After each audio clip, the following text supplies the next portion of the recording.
Hello students, कैसे हो आप सभी। आशा करता हूँ बहुत अच्छे होंगे और अपनी परीक्षा की तैयारी को बहुत प्रभावी तरीके से कर रहे होंगे।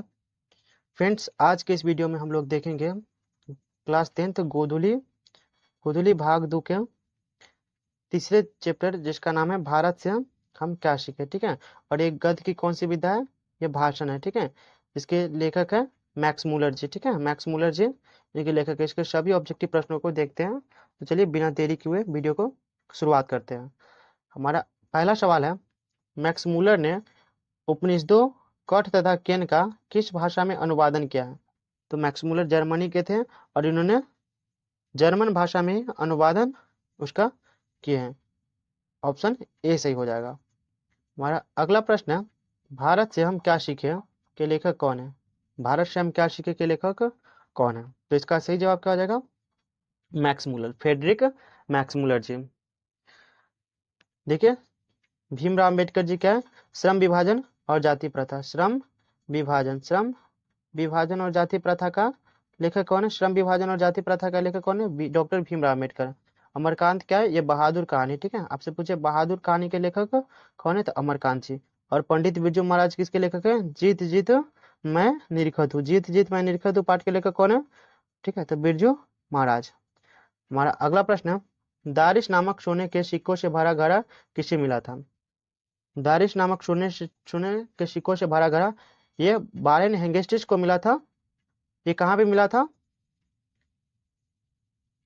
तो वाराणसी के पास। ठीक है, वाराणसी के पास 172। ठीक है, कितने, 172 दारिश दारिश नामक सोने के सिक्कों से भरा, 172 दारिश नामक सोने के सिक्कों से भरा घड़ा मिला था। हमारा अगला प्रश्न है, रानी विक्टोरिया ने मैक्स मूलर को किस उपाधि के लिए बुलाया था। रानी विक्टोरिया ने मैक्स मूलर को किस उपाधि के लिए बुलाया था। तो इसका सही जवाब क्या हो जाएगा, नाइट की उपाधि के लिए। हमारा अगला प्रश्न है, भारत कहाँ बसता है। भारत कहाँ बसता है। इसका सही जवाब क्या हो जाएगा, भारत गाँव में बसता है। हमारा अगला प्रश्न है, फ्रेडरिक मैक्स मूलर किस पाठ के रचयिता है। फ्रेडरिक मैक्स मूलर जी हैं जो किस पाठ के लेखक हैं। इसका सही जवाब क्या हो जाएगा, भारत से हम क्या सीखें। पहला जो चैप्टर श्रम विभाजन और जाति प्रथा, इसके लेखक कौन है, डॉक्टर भीमराव अंबेडकर। फिर हमारा अगला ये नागरी लिपि के लेखक कौन है, गुणाकर मूल्य। कौन है, गुणाकर मूल्य जी।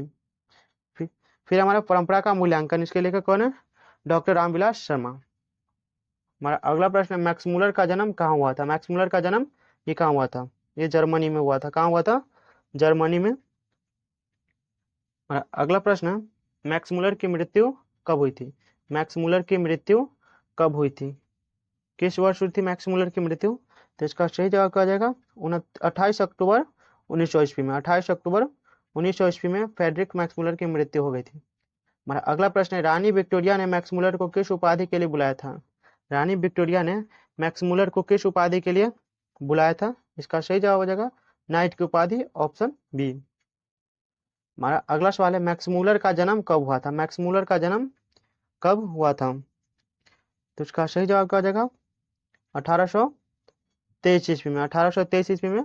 और इनका निधन हुआ था 28 अक्टूबर। निधन कब हुआ था, 28 अक्टूबर 1900 ईस्वी में। ये आपको याद रखना है, यहाँ से प्रश्न पूछे जाते हैं। हमारा अगला प्रश्न है, मैक्स मूलर के पिता का क्या नाम था। मैक्स मूलर के पिता का क्या नाम था। इसका सही जवाब क्या हो जाएगा, विल्हेल्म मूलर। मैक्स मूलर के पिता का नाम क्या था, विल्हेल्म मूलर, ऑप्शन सी। हमारा अगला प्रश्न है, मैक्स मूलर ने सर्वविध संपदा और प्राकृतिक सौंदर्य से परिपूर्ण देश किसे माना है। तो इसका सही जवाब क्या हो जाएगा, भारत को। भारत क्या है, ये प्राकृतिक सौंदर्य से परिपूर्ण देश है। मैक्स मूलर कौन सी भाषा में बाल्यकाल में ही निपुण होकर कविता लिखने लगे थे। मैक्स मूलर जी किस भाषा में बाल्यकाल यानी कि अपने बचपन से ही निपुण हो गए थे और कविता लिखन लिखन शुरू कर दी थी। तो इसका सही जवाब हो जाएगा, लैटिन भाषा। हमारा अगला प्रश्न है, मैक्स मूलर ने संस्कृत भाषा का अध्ययन कौन सा विश्वविद्यालय में प्रारंभ किए थे।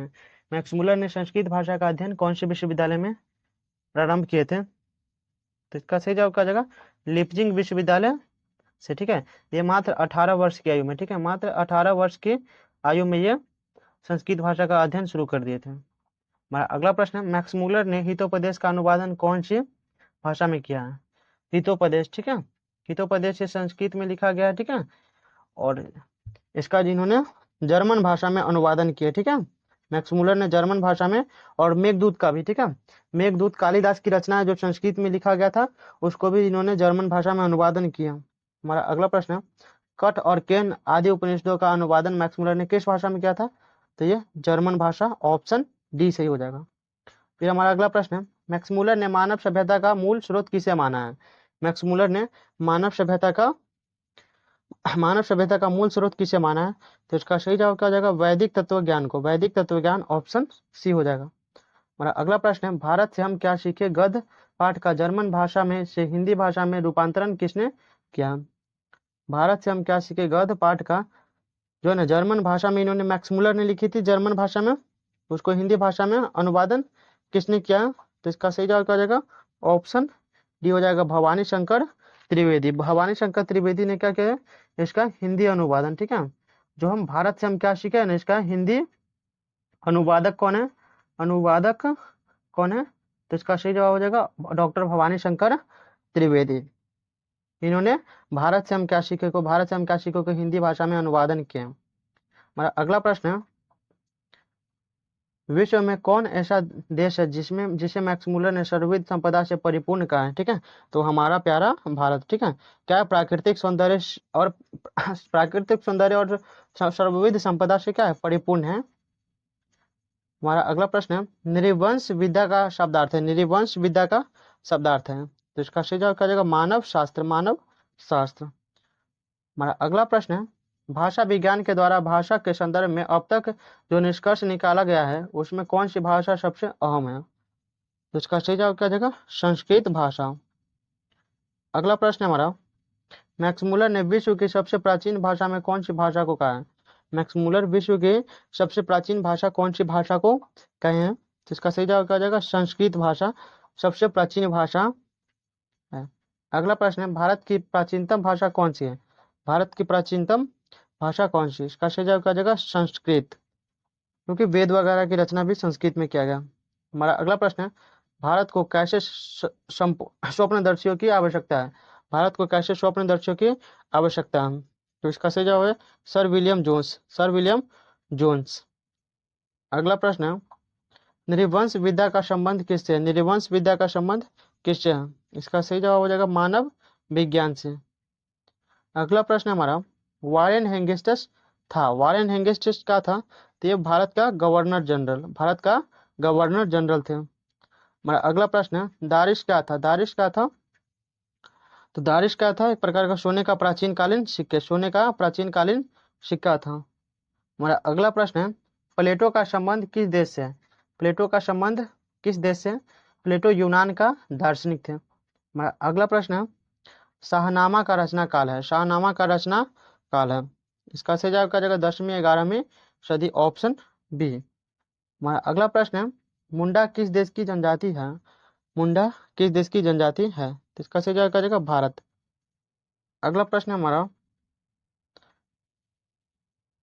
संस्कृत का अग्नि शब्द लैटिन के किस रूप में मिलता है? संस्कृत का जो अग्नि शब्द है वो लैटिन में किस रूप में मिलता है? तो इग्निस के रूप में मिलता है। हमारा अगला प्रश्न है, सर विलियम जोन्स भारत की यात्रा कब की थी? सर विलियम जोन्स ने भारत की यात्रा कब की थी? तो इसका सही जवाब हो जाएगा 1783 ईस्वी, ऑप्शन डी। अगला प्रश्न हमारा, भारत से हम क्या सीखे पाठ में नए सिकंदर विशेषण किसके लिए प्रयुक्त किया गया है? भारत से हम क्या सीखे पाठ में नए सिकंदर जो विशेषण है ना वो किसके लिए प्रयोग किया गया है? तो इसका सही जवाब क्या जाएगा? युवा अंग्रेज अधिकारी के लिए, युवा अंग्रेज अधिकारी के लिए नए सिकंदर घोषित के रूप में प्रयुक्त किया गया। हमारा अगला प्रश्न है, प्रत्न प्रत्न मानव का अर्थ होता है। प्रत्न मानव का अर्थ होता है, इसका सही जवाब हो जाएगा प्राचीन मानव। हमारा अगला प्रश्न है, हरकस हरकस क्या थे? तो ये एक वनस्पति वैज्ञानिक थे, वनस्पति वैज्ञानिक। अगला प्रश्न हमारा, कालिदास रचित मेघदूत का पदानुवादन किसने किया है? कालिदास की जो रचना है मेघदूत, ठीक है, मेघदूत किसकी रचना है? ये कालिदास जी की रचना है। इसका जो है ना पदानुवादन किसने किया? तो मैक्स मुलर ने ये मेघदूत का जर्मन भाषा में, ठीक है, जर्मन भाषा में अनुवादन किए थे। हमारा अगला प्रश्न, किसे वाराणसी के पास सोने के सिक्कों से भरा एक घड़ा मिला था, ठीक है, 172, ठीक है, 172 दारिश नामक सोने के सिक्के से भरा वाराणसी के पास, कहाँ पे, वाराणसी, वाराणसी के पास मिला था, ठीक है, इसको वारेन हेंगेस्टिस को, वारेन हेंगेस्टिस, ऑप्शन ए सही हो जाएगा। इनको वाराणसी के पास 172 दारिश नामक सोने के सिक्के से भरा घड़ा मिला था। अगला प्रश्न हमारा, कौन प्राचीनतम भाषा है, कौन प्राचीनतम भाषा है, तो इसका सही जवाब क्या जाएगा, संस्कृत। संस्कृत क्या प्राचीनतम भाषा है भारत की।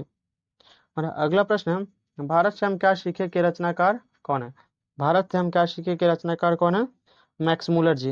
ये मैक्स मूलर जी के द्वारा लिखा गया है भारत से हम क्या सीखे। ये जर्मन भाषा में लिखा गया था और इसको हिंदी भाषा में, ठीक है, ये भारत से हम क्या सीखे को हिंदी भाषा में अनुवादन किसने किया था, तो डॉक्टर भवानी शंकर त्रिवेदी, डॉक्टर भवानी शंकर त्रिवेदी के द्वारा। हमारा अगला प्रश्न है, दारिश क्या था, दारिश क्या है?